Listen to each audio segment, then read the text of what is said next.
Welcome student for this lecture on graphical method for design of circular form tool. So in this lecture we will study the introduction of the form tool, then how to design the form tool by a graphical method. So different steps in the design of form tool by graphical method will be studied in this lecture. Form tool is used to produce the desired shapes or contours on the workpiece. So in the second year machine tool operations for taper turning operation, we are using the form tool. For it is a one method of taper turning by the form tool. It is called as a form turning operation. So already form tool is known to you. It is basically used to get the contoured shape on the workpiece.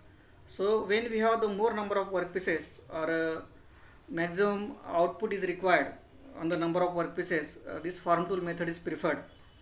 So you will get the higher output and more dimensional accuracy will be there on the repeated workpieces. So this will not be possible with the other tools, because form tools are having the same shapes cuts on the periphery. So because of this you can produce the repeated shape continuously on the large number of workpieces. So this is no doubt very advantageous method of generating the form shapes. We have two types of form tool. First is your flat form tool. Basically it is a square or rectangular in cross section with the cutting edges at the end. So this tool is also used for form turning. Then second is your circular form tool. It is circular because it is like a disc. So disc shape is there, and inside the disc at the center hole is provided for mounting. So this, with the help of this hole we can mount the tool on the tool post of the machine, and the cutting edges for the tool is provided around the periphery.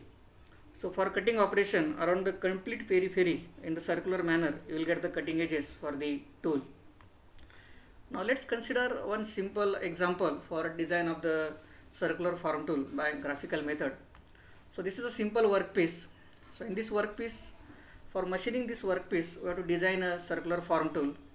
Now in this workpiece we can see that we have two diameters. One is larger diameter and second is the smaller diameter. So this one is the larger diameter and here you will get the smaller diameter. Now these two diameters are there for designing of the circular form tool. Now let's take for step number 1. For this 2 diameter, take the projection in the upward direction and draw the concentric circle with center as O1. With the O1 as the center of the workpiece, draw the circle of minimum radius first and then the second circle of maximum radius. So in this case we have only the 2 radius.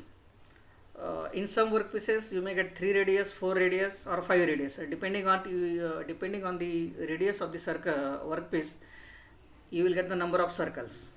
Okay, so in this case we have only the 2 radius, so that's why we have drawn only the 2 circles. Okay, first circle of the minimum radius and second circle of the maximum radius. Then mark the point A at the intersection of the axis for the first circle and for the second circle point B. Then step number 2. In step number 2, draw line from this point A, that is the intersection of the first circle and the axis. From this point A, draw the line at an angle alpha, first line, and then the second line, draw the line at an angle theta, that is the relief angle. So alpha is the rake angle of the tool and theta is the relief angle of the tool. So these two lines you have to draw at the given angle from the point A. Then step number 3. In the step number 3, draw a line, perpendicular line from point B. From point B, draw the line at a distance of k such that this line will intersect the line drawn at an angle alpha at point C. So this line will intersect line drawn at an angle alpha at point C. So this k is nothing but your chip disposal thickness. So this will be given in the problem. So chip disposal thickness will vary as per your design requirement. So this will be probably given in the problem. Then step number 4. Now divide this angle beta or bisect this angle beta. You draw the bisector for this angle beta. So angle beta is bisected with the geometrical construction, and once you bisect this angle beta, you will get the intersection point of the line drawn at an angle theta and this bisector. So this intersection point of the bisector and the line drawn at an angle theta is marked as O2. Now this O2 is nothing but the center of the circular form tool, and whereas O1 is the center of the workpiece. Then step number 5. Now draw circles with the center at the center point as O2. O2 is nothing but the center of your circular form tool. So we will draw the two circles. Now first is your O2A as the radius. So we will draw the first circle with the O2A as the radius, and then the second circle with the O2B. So two circles we will draw. We can see first circle with the O2A radius and the second circle with the O2B radius. So we'll get, in this case we'll get only the two circles, because two circles are there for this radius of the workpiece. If there are three circles, we'll get three circles here.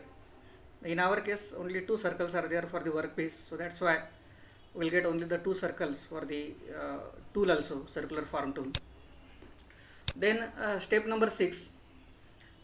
In the step number 6 now take the projections horizontally and vertically from the workpiece and vertically from the circular form tool. You have to take the projection. So this is your workpiece, and from this workpiece now this one is your workpiece and this is your form tool. Now you have to take the projection horizontally like this. Okay, so you are taking the projection like this horizontally and vertically in the downward direction. Okay, and once you take this projection horizontally and vertically, mark the intersection point, corresponding intersection point of these two projection, horizontal projection and vertical projection. So once you join this mark point, you will get the profile of the circular form tool. So this is what your circular form tool. You have to join the profile properly. Okay, so whatever points you are projecting in the upward direction, same points you have to project in the downward direction, so that you will get the profile of the external profile of the circular form tool. So you have to join the points. So this is nothing but your circular form tool, and this hole, you can see this is the mounting hole. You can see this one is your mounting hole which is given. So this is your mounting hole. So with the help of this center hole, you can mount the form tool on the tool post of the machine. So this circular form tool shape is finally obtained by the graphical method. So we can see that this is a very simple method, and by simply geometrically constructing the form tool, we can design the circular form tool. So you can take any shape of the workpiece. If you have three circles, you will get the three circles for the tool also. If you have the four circles for the workpiece, you will get the four circles for the cutting tool also. And you have to take accordingly the projections, you have to construct accordingly the geometrical construction. You have to go for the construction of the tool, take the projections, join these projections properly, you will get the design for the circular form tool. So this is how it is a very simple method, graphical method for design of the circular form tool. Now we can validate this graphical method with the help of analytical method also. So we'll no doubt for the same problem we can validate for the analytical method. But if you compare the two methods, analytical method and graphical method is more popular as compared to analytical method, because analytical method is more time consuming and it will take more calculations, whereas graphical method is very accurate and also it is very less time consuming. Thank you.